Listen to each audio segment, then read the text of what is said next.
Hey guys, welcome back to the channel. Thank you so much for coming back. If you are a returnee, if this is the first time you are seeing this face, they call me Munnoh, and you are highly welcome to this channel.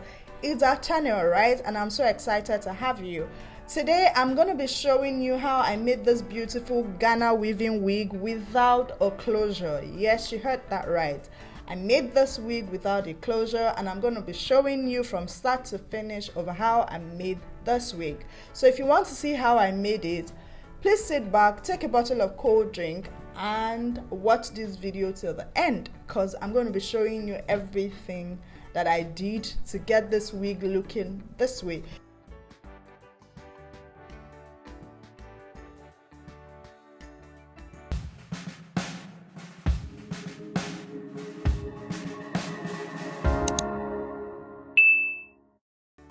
For this wig, you will need a mannequin head.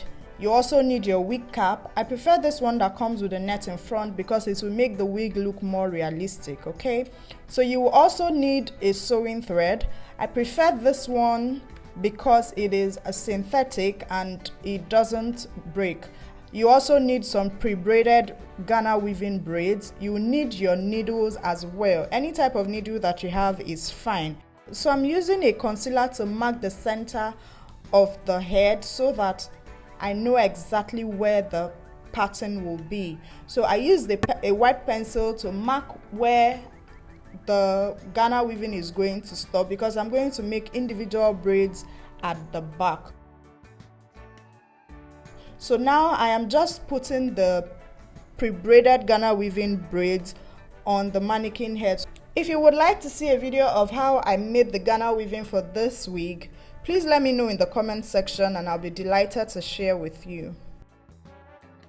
So I prefer to use pins to pin them down on the cap before I start sewing. That way I can arrange them properly, alright? So I'm just going to go ahead to fill up the cap with the braids. Don't worry, I'll show you up close how I pin the braids to the cap. For the back, I pin them very close to each other so that there is no gap. That way when you wear the wig, it will not be showing the net at the back. But for the front, especially where the net is, the closure is, I space them out so that it looks realistic. You know, when you braid your hair, when you do Ghana weaving on your head, oftentimes the front is not so tightly done together. All right, so that is the concept I'm using to pin down the braids to the cap so that it looks realistic.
That I am done pinning, you can see how beautiful this wig is already looking. All right, so we're going to go ahead to start sewing.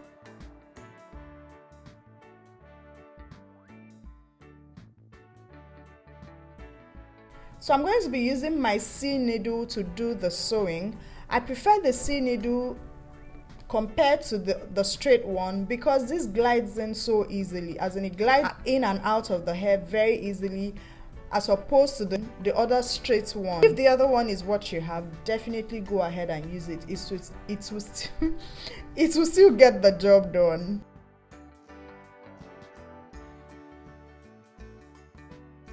So what I am doing basically for the sewing is I'm just going to be running my needle and thread through every single braid. Yes, you need to sew down every single braid to the cap.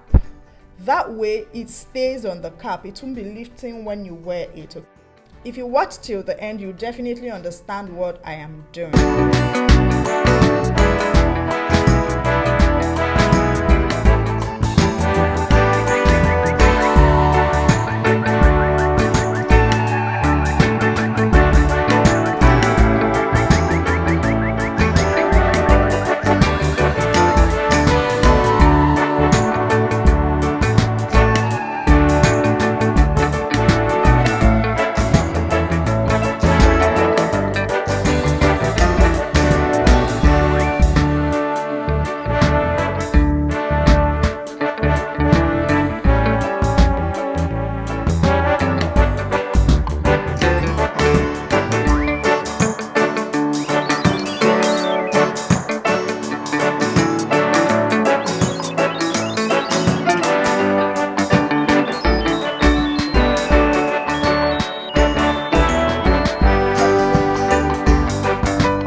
If you're not yet a part of this family, please subscribe to this channel. Help me get to 5,000 subscribers.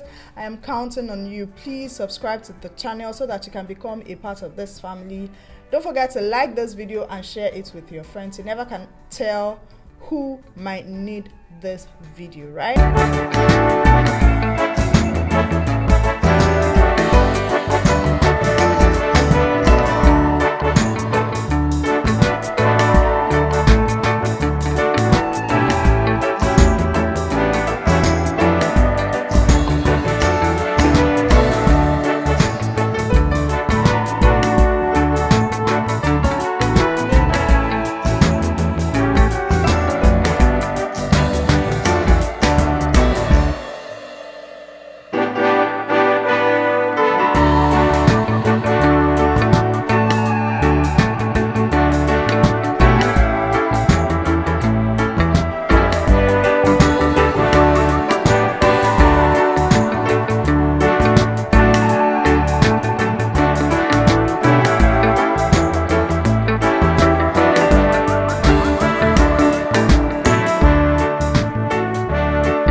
if you like the kind of content that I create on this channel, please support me by not skipping the ads that play before, during, or after my videos. Thank you so much for all your continued support. If you are not subscribed to this channel, please kindly subscribe to the channel so that you can become a part of this family. Don't forget to like this video and share it with somebody. Leave me a comment in the comment section if you want to see how I prepped the braids for the Ghana weaving braids for this wig. Until I see you next time, please stay safe and stay blessed.